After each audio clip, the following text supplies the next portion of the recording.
This is Freeman. He has a blood lead level of 28.5, which is more than 5 times the level widely considered to be lead poisoning. And it's all because he lives among some of the most lead-polluting factories in Nigeria.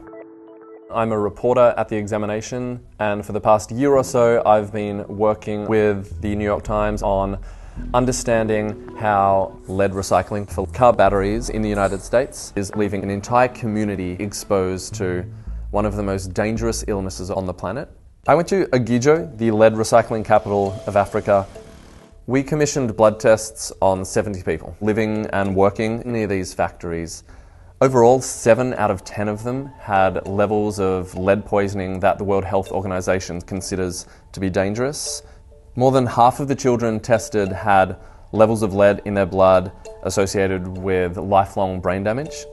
One of those children was Freeman, who had the highest level of lead in his blood of any child. Where do you feel the pain? Freeman has body pains and aches, a distended belly, trouble sleeping, and also seizures. Now, all of those symptoms are commonly associated with lead poisoning. The lead recycling process can be broken down into 3 main jobs. First are the pickers. They pick up used car batteries one by one and drop them off sometimes by the hundreds each day at the breakers. Breakers are men with machetes that open the battery cases. They drain it of sulfuric acid and then send the batteries to the recyclers or smelters. The smelters break down the batteries further, and then they put the lead into blazing hot furnaces, where it's melted down and ultimately sent to battery makers to use to make new batteries. The lead rises from these smelters.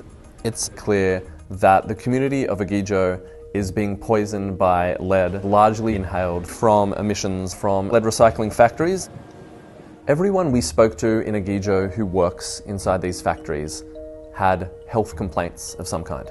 They spoke to us about how they would cough up black dust, or how they'd spit out what they called black salt.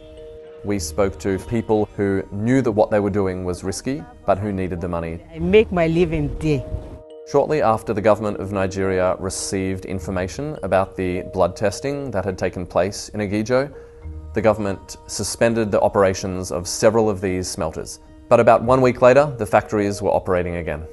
The Nigerian government told us that it had allowed some of these factories to open again on the condition that they make improvements and reduce some of the pollution.